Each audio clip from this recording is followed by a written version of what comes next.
Hello, Mom. Hello again. Hello, good How are you morning. doing? Good morning to you. It was a quite some time. We had a long break Yeah, between the two episodes. true. Yeah. And yes, we are going back to continue our series on the HR. In the previous episodes, we spoke more, we can say, technically about what is the HR contracts.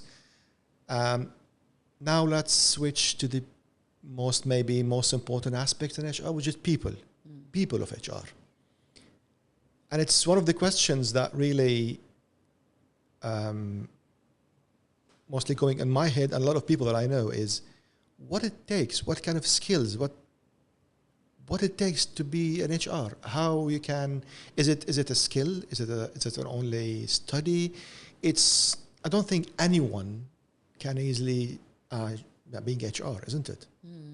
I agree with you. HR is what? Human resource. Human. We are dealing with human. Human skills are very important. And when I speak about the human skills, it's about the person's personal values, how the personal values are being demonstrated at work. So a value, normally people say that, these are the values of so-and-so organization, this is the value of so-and-so organization, and this is what I relate to. Of course you will relate to, because the values, whether it is your family or an organization, lies on the same basic principle. That is integrity, honesty, fairness, transparency, all these things. So the value part is very, very important for a person to start wherever they are, whether it is human resource or any other function. Now, coming about the HR, what it requires HR to do is HR has to a person who has an interest, to connect with people. Generally, if you see that, some people are very good in talking, they connect with people. How does a person connect with a person? It's not about just talking about any subject. It's about taking a personal interest on the other person. If you're saying something, I should take an interest and ask you relevant question, and that's how the conversation goes. So if the conversations goes well, then you feel that, yes, I have that kind of quality where I connect with person. So this is a basic thing when you start looking at a career option as a HR. So you move into HR, you take up a role. Now, how do I start a role into HR? Basically, I feel before a person forays his career into HR, has to have the fundamentals and the basic knowledge about the human resource. Human resource, people think that, it's a very generic term. I can do exactly. HR. This is what Yeah, people mostly think, common known. yeah, but the people who actually do the work, they know it's not that easy. It's a very complex, and there is a science behind it. There is a human science behind it, behavioral science about it, organizational behavior. So many things are there. So you have to know the fundamentals. So when I started my career, well, as I mentioned in my previous episodes also, I did not get into HR directly. I know as you mentioned, you've been in a career Legal which field, is legal yes. field and So lawyer, which is yes. So I did my BA honors political science, which was something very different, which was more related to the politics, and then I did LLB, which is like a law degree. I did that, and I started my career in the legal field. And later, I realized that I'm a person who can connect with people well. So I thought of getting into the HR. But just getting into the HR wasn't an easy pathway. I had to first clear my fundamentals. That is, I had to go for a formal study. So formal study is very important to get into the HR. Now, what it takes you to work in UAE is that, you have your formal degrees from your country, whichever origin you're coming from. You're coming from India, Philippines, Pakistan, or any other European countries. You have your basic knowledge, in the sense that you have a degree. You have your graduate degree in psychology or human resource or humanities, whatever, or you may be a commerce graduate as well. You can be any kind of background. And then you decide to get into the HR. So you don't have any kind of foundational courses which you have done in the past. So when you come to in UAE, you can actually go and enroll yourself for different kind of certification programs which are done by different countries, which are run by there is a community which drives this certification, which is based US based certification. There is a UK based certification. There is a Canada based certification. There is a lot which is happening, and there are communities which are built on that. I request everyone who is looking at HR as a next career stone, they should look at these kind of certifications, because that develops you on the foundations, that orients you with the foundation. Actually, that leads to the next question. I was going to ask you about certification in a sense of being a formal, let's say, of a job or a career life path. Is there any difference, like a main difference between, say, different schools and different studies, like between the American, the English, British, or American? If there's a difference in the, let's say, the way they study or the principles or whatever. Definitely, there's a main and a common principle. But if there's any difference in details or in order to answer your question, I would refrain myself of promoting any particular certification program, because that's like, I'm promoting them, I'm endorsing them. I personally have not done the certification, but I hold this position in this career because of my experience and my relevant qualification in this field, from my home country, that is India. However, in the recent past, I would say in the last 10 years or so, a lot of bodies have come up who are imparting these kind of formal education, that's why I mentioned about US based, UK based curriculums. There is Canada based curriculums are there. Now it is upon you which one you want to choose and which one you want to go for the certification.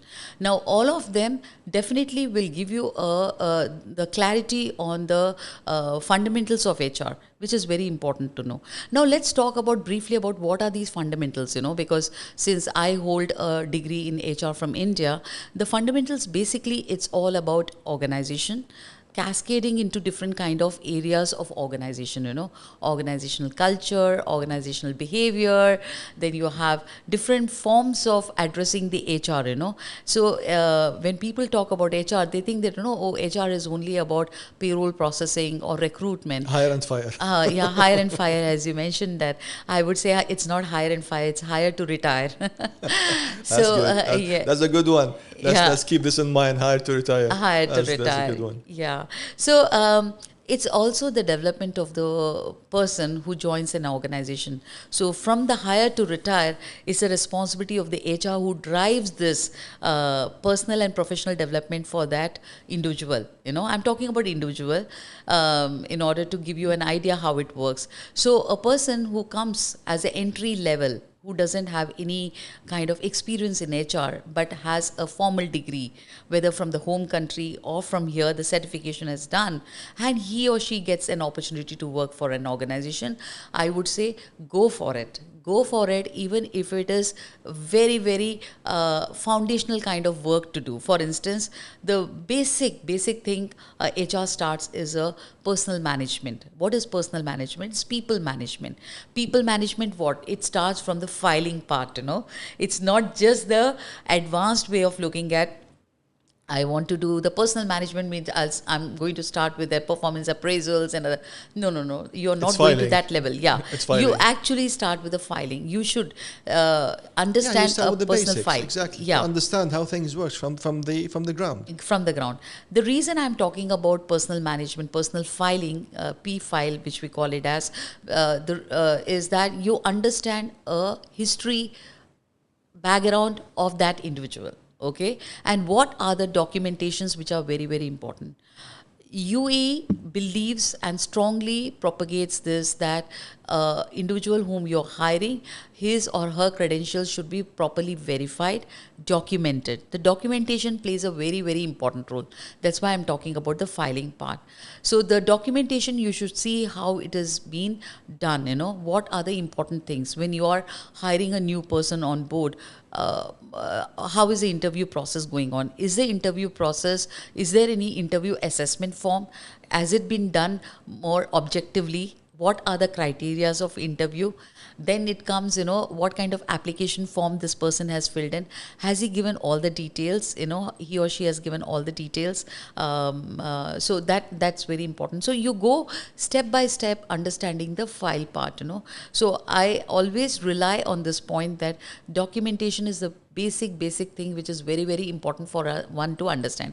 I'm not asking you to completely devote your time on that, but understand the personal file management. And if you are a entry HR level and you get a job as a file managing person or documentation control person, there is no harm of taking this, but at least you will get to know what it takes to get functional in an organization. Okay. Also, the filing that's part. a good way to look at the things. As you said, like it's not only filing; it's actually knowing the people they are doing, they prepare the files.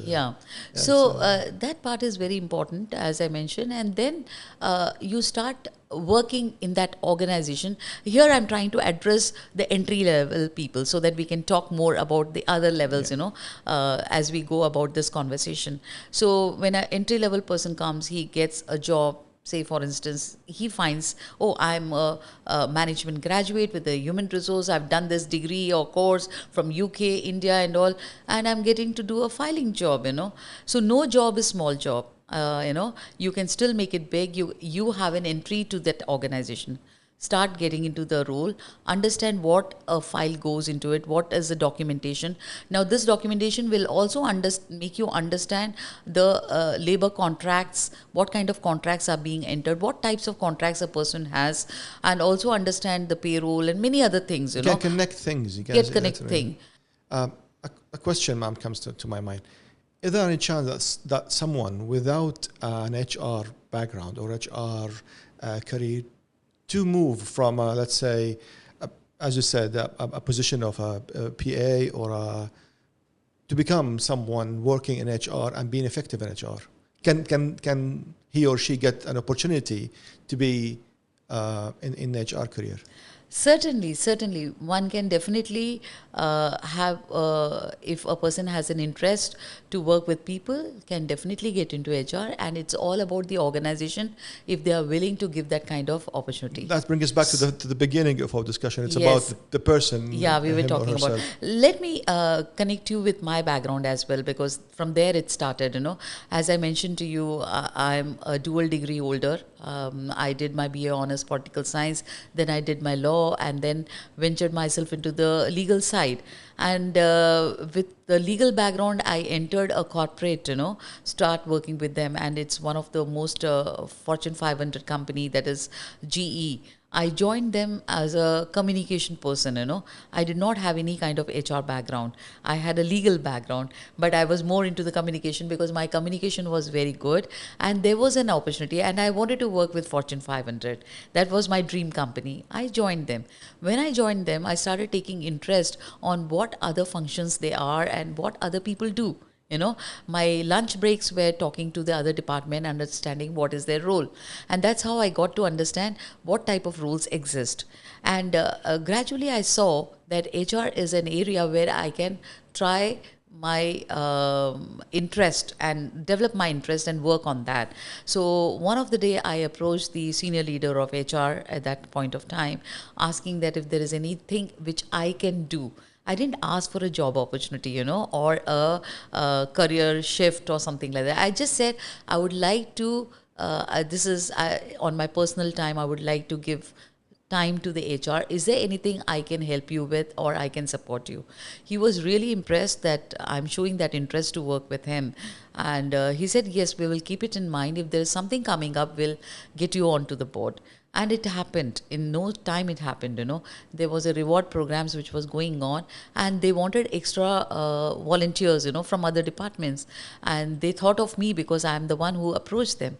And I started working with them, and gradually it started with that reward program, and it moved into different areas, and when a suitable opportunity at a very very entry level came in HR, they opened this position to me because I was right in front of them, and it was easier for them to take me internally. Having given you my background, I did the same thing while advancing in my career. Whichever organizations I worked, I started looking for those kind of people who are showing a personal interest of moving into HR. I started looking for those kind of people. I started identifying within my department as well, and I started also looking at people who are coming for interviews with a very different qualification but want to apply for something. And when I see that, oh, this person has a background which I can use it in the HR, I started giving those kind of opportunity. I think in my last 35 years of experience, I would have given a career path to more than 100 people, kind of thing. I'm saying these numbers looks very large, but actually speaking, I did it, not only through my mentorship, not only through my coaching way, not only giving them opportunity in different other companies as well through my networks. I did that because I believed that it's not just the formal education you require, it's also your personal ability to connect with people, your communication skills, and when it can happen to me, it can happen with anyone else as well. Having given that background, I'll quickly move into my present organization. In the last 3 years, I have given this kind of opportunity to two individuals. One is still in the preparation mode. One, I have already given her a career path. This person is an Emirati national who joined me in early 2023. Had a HR formal background, experience, qualification, experience as well. However, did not know at the ground level how to work, in the sense how the processes work, how you have to do the execution part of it. I started working with her more closely. She joined me as a personal assistant. I started looking at her strengths and what I can really work on her. I realized that she could be a person who could be an additional resource, who could help my PRO department, that is the one who processes the visa and the labor contract and all, because she has eye on detail. She was a person who was working more on the details of a contract. She used to read things, bring those kind of things, because she did an audit which I gave her a project, and she audited many contracts, and she came out with those mistakes. Mistakes I'm talking about, contract mistakes. She identified those. So I really applauded her. That's a huge thing. That's a huge thing. Contract, it's a mistake. It's a huge thing. Although we didn't have too many of them, we had one or two cases which came to my highlight. In such a case, as one small mistake could cause a huge issue. Yes, fortunately, I would say fortunately, because these cases came very recently. I mean, the contract was yet not finalized. It was just a draft mode. As you know that, when the contract is prepared, it is a draft. And once the party agree, then it becomes a final with the endorsement of the Mohri. So it was on the draft stage, and she picked up this mistake there and then itself. When I saw this kind of quality in her, I realized that she could be one of my potential resource who could be groomed in this labor contract and the immigration. And no sooner I decided to move her into the other side of the table, that she could work with a PRO, Public Relations Department, which is more on the Government Relations Department. We call them as CHRO and not PRO. Anyways, so we have different names in our hospital, like we don't call ourselves as human resource, we call ourselves as human capital. We don't call ourselves as PRO, we call ourselves as CHRO, Government Relation Officers. So this team also reports to me. Now she has become a really very important asset for many reasons, because not only she looks into these kind of contracts and other things, she works on it. She's also handling Emirati recruitments That's a huge thing. That's a nice And I see a big difference having given this kind of opportunity to her, having empowered her. She is taking a full responsibility on recruitment of Emiratis. She is herself networking with many forums, groups to find the right resource. She's sitting for interviews. She's herself taking the interviews and then finalizing thing. Other than that, she's also handling the entire part of the pensions, which is a big thing with the Emirati. So, this is how I have given her a complete career path to her. She's very motivated individual. She comes to work every day. She's very productive at her work. She's result oriented. I have so many things to talk about her. Anyways, moving on. The other person whom I'm investing currently on my time is that, again, this person has taken over the role from the other person. I just spoke to you about the Emirati national. He has joined me a few months back as a personal assistant, and he doesn't have any kind of formal education. He doesn't have a formal education, no HR, no healthcare experience, nothing. I just saw his ability to interact with people, his personality being very soft and nice, and he connects with people well. And I felt I need this kind of person for my department, who could actually interact with all types of people, whether it is doctors or nurses or anybody. I started giving him little projects, I started aligning him with particular teams, like I have different teams who are working. I have a payroll team, I have a reward and recognition team. So I gave him as a additional resource for the reward and recognition team. Now, I never knew that he has a creative side on his side, On the reward and recognition program, he's coming out with beautiful ideas and he's executing those ideas in those so well. In the last 2 months, he has really done a commendable job in coming out with new ideas, and also he has driven many other projects which I keep giving him as a project base. So I test people by giving them assignments which are short-term assignments, so that you can measure, you can define the assignment first, measure the assignment, analyze, improve and control. The DMAC technology of Six Sigma, that's what I apply on my job. Okay, ma'am. Now we covered, let's say, the basic how, the foundation of how a person will start their career in HR. But let's get to the juicy stuff. Okay, anyone in any career is they look for the positions which is, let's be direct, the top, being a director. But for sure, you cannot jump from, you can't jump from a let's say a beginner to a director, and you have to go in between.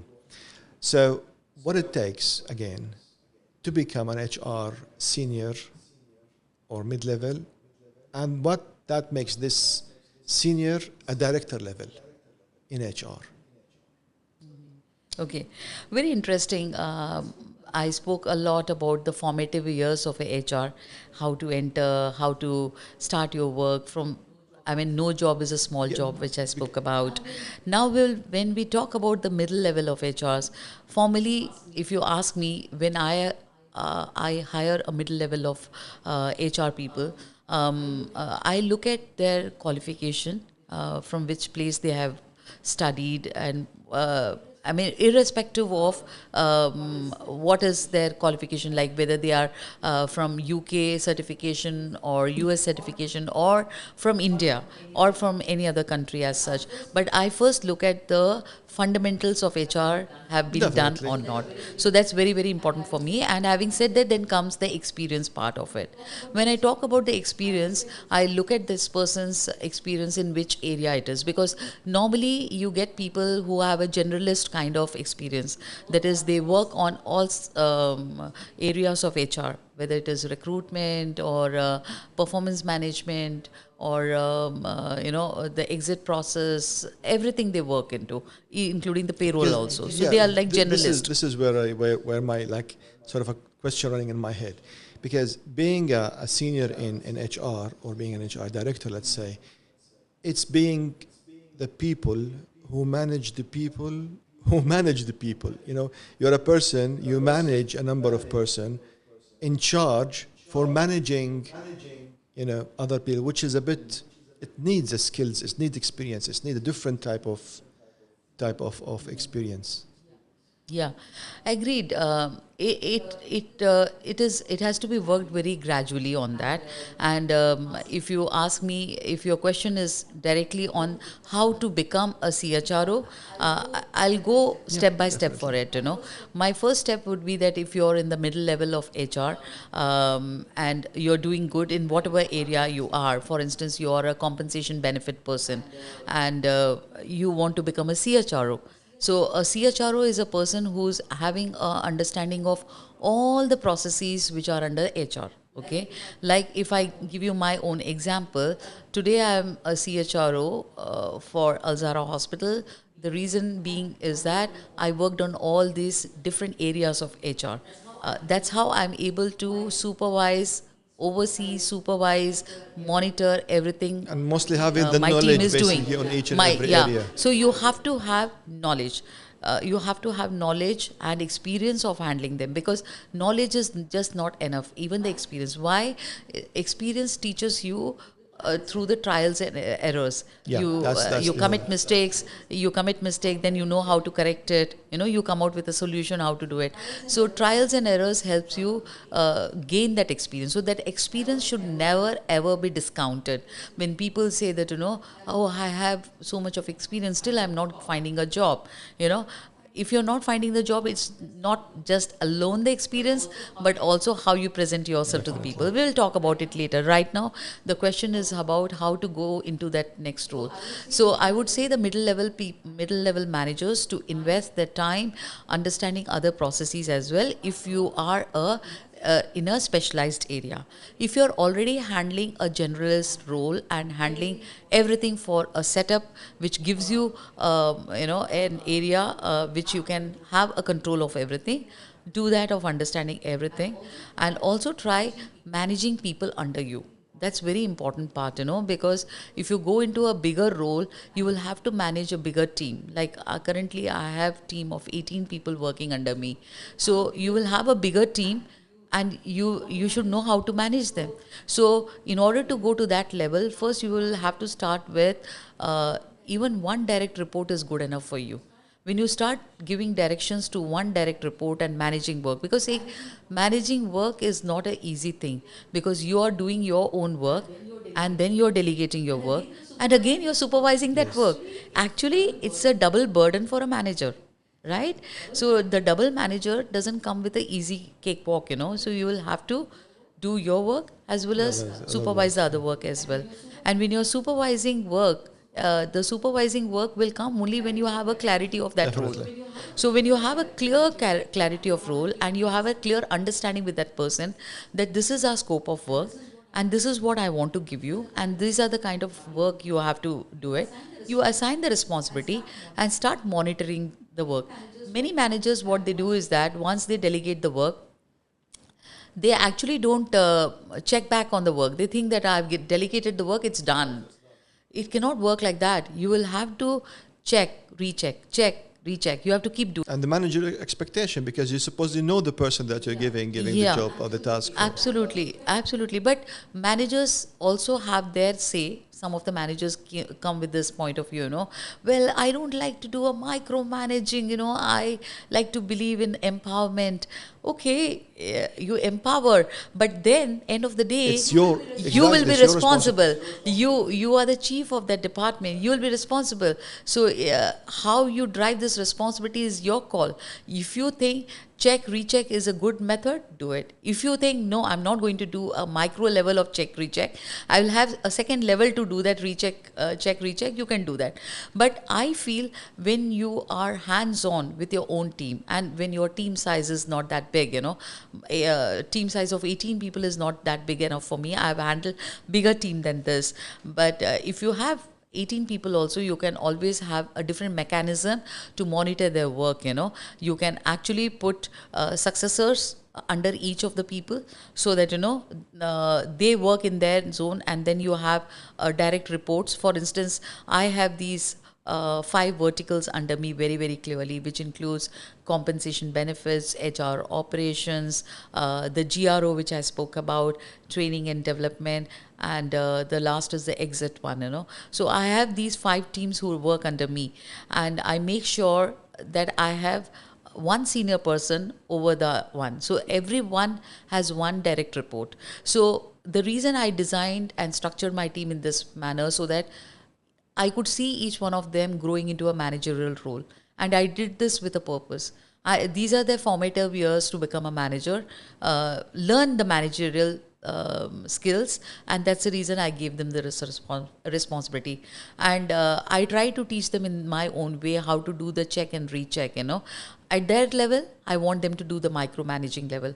At my level, I don't do the micromanage, but I do have a full hands on how the department is running, So if anything happens, people know that if I go to the CHRO, I'll get an answer. That's how one should be functioning as a managerial role. So managerial role is not just the role, it's the skill. And the skill is all about delegating, check, reach. This is always an example we give in the movie industry. Like when you produce when you create a movie, whether successful or a failed one, it's a huge team working, actors, directors, DOPs, but after all, it comes under a director name. That's why he is the responsible, so-called director. There's a lot of people under the director working, hundreds, but after all, when they say a movie, it's movie by the name of director. So if the movie is successful, it's the successful of the director because of his or her vision, how it makes it. And if it's failed, it's the same thing, the director. So that's always, we give an example of this. That's why you mentioned it's like, as a manager, you need to know everything because after all, it's your responsibility. Absolutely. And this moves to the next part of the role is a leadership role. We spoke about the managerial skills. Now it comes the role of a leadership, the leadership role basically. Leadership skills are a very different skill altogether, There are different types of leaderships. The leadership is more participative leadership, people-centric leadership. There's more task-oriented leadership. There's more of the strategic type of leadership that I'll only give a strategy. Rest, the planning and execution part should be done by someone else. There are different types of leadership, but the qualities of the leadership remains the same. The quality has to be, the basis is the values. The value has to be somebody who leads by example, If I say that, all of you have to be on time, if I'm not coming on time, then how can I drive this point? It's a very simple kind of driving this point, that leading by example is very important. And, if you set the tone, then rest of them will follow. So that's why people say that, we follow the leader, the leadership goes up to the level of the not just the CE level I'm talking about, the drivers of the hospital, that is the promoters of the hospital, As you know that in Emirates, more and more organization are towards the promoter side, and there are organizations who are corporate side. The promoters side is like, this is my second hospital in last 15 years, and both the hospitals are driven by the promoters. So the promoters are the visionaries. They have certain kind of leadership skills, and qualities. And when they have this kind of leadership skill and quality, as a HR person, when I joined them, like in my previous organization, when I joined the promoters, I had two of them, I had the chairperson as well as the managing director, and both of them were related, but I had to learn I had to come to an understanding level to know them, well, and it took me some time to do it, and then started performing, So the performing in your job will come only when you understand the person well. So same it goes with my present organization where I joined them about 3 years back. Understanding the promoter is very important. What's the vision? What they are looking at, how they want to drive the business. So the business part comes. So leadership quality I spoke about, being a business partner is very important. The business acumen is important. When you're joining any organization, you have to understand the nature of the business. If you're joining a chocolate factory, confectionery factory, you have to understand how does the entire factory works. How does the chocolate goes through the process to become what is with this brand name it comes out. Same way when I joined hospital, I took an understanding of each and every department, delve into it, because that helped me to source the right talent for the organization.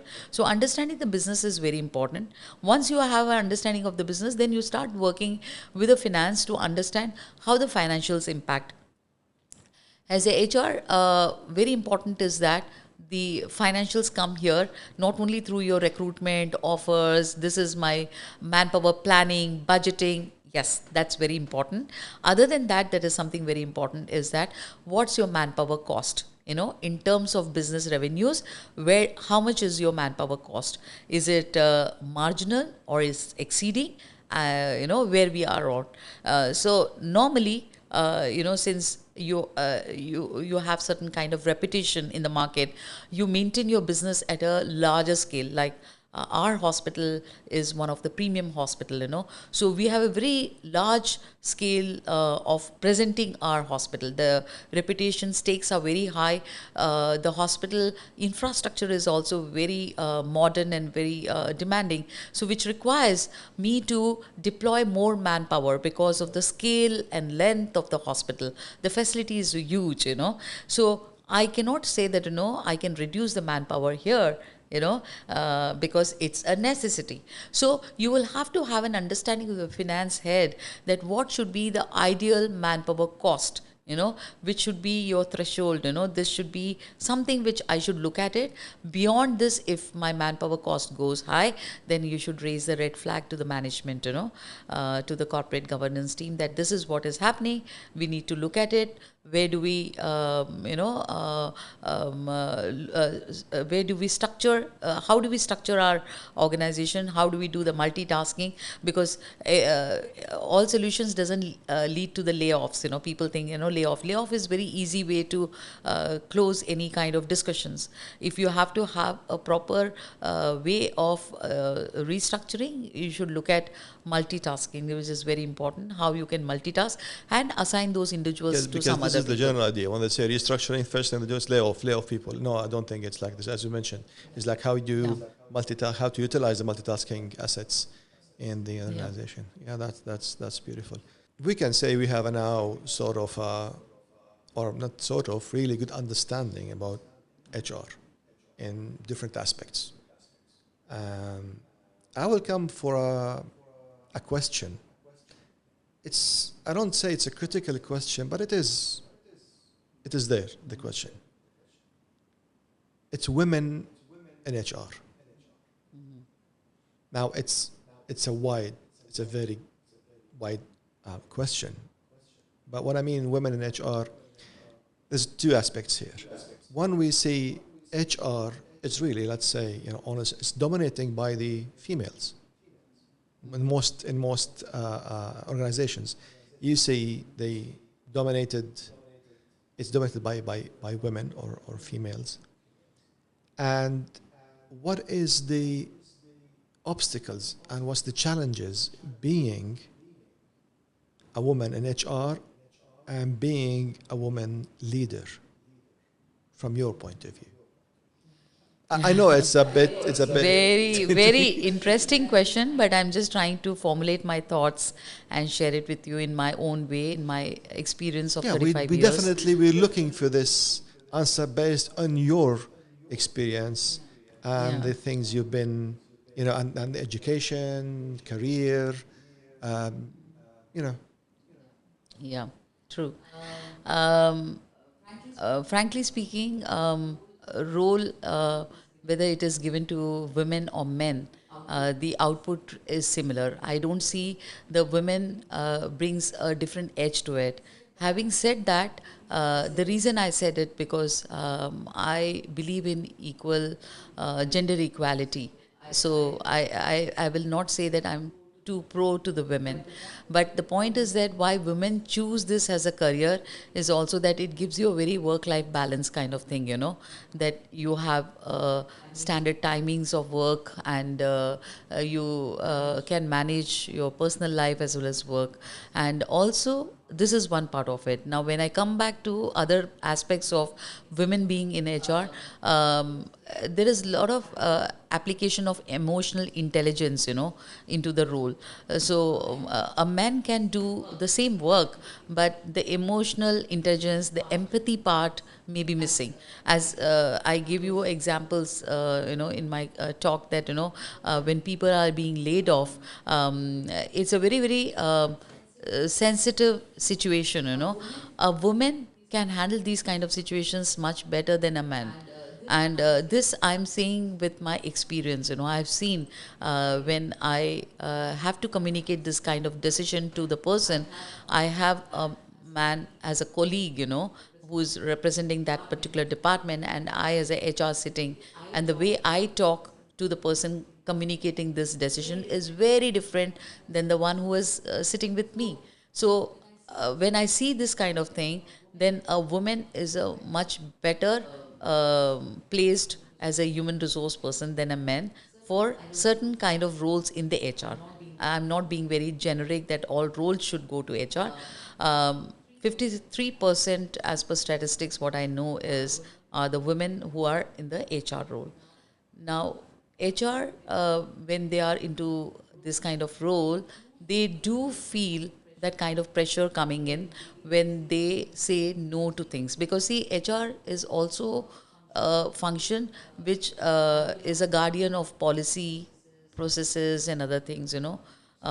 So when we say no to people that as per policy I cannot do this, it's never taken in a right way. Although it's written in the policy, they know that it's written, but Still, still it's they an would like you. fault. Yeah. So they will say HR has said no to it. So they will never take this, our statements in that manner. They will say that this is HR. HR policies are not friendly. HR policy and all. A good thing working in Emirates is that United Arab Emirates is that. Everything is laid out very clearly in the law. You have to be just 100% compliant with the law, and the law has given us so much of transparency and clarity to people don't come out with these kind of exceptions. But however, when you have different perks other than what you're offering, that's where the exceptions come, and people start asking for favors and other things which is not written in our internal policy. So then the situation becomes very tough, of saying no to that. So your question was that, the challenges, this is the challenge, when you have to say no to the person. Being assertive is always taken as something being very aggressive. However, we will have to use our communication methods of conveying and communicating this policy, that this is the policy. And if you think that I'm not in sync with your point of view, we can take this or escalate this issue to the next level. So we have been able to combat these kind of issues internally very well. And I don't see this as a challenge, but I see this as an opportunity of showcasing your communication well to the people. Awesome. Mr. Jaya, it was, as always, an amazing talk. A great amount of information and knowledge, which is it's always a new things to learn. I'm looking forward for our next episode, and as you promised, that's going to be a really interesting one, I guess. True. So till the next episode, thank you so much for your time, and thank you for this amazing information we had. Thank you so much. Thank you so much. Thank you very much.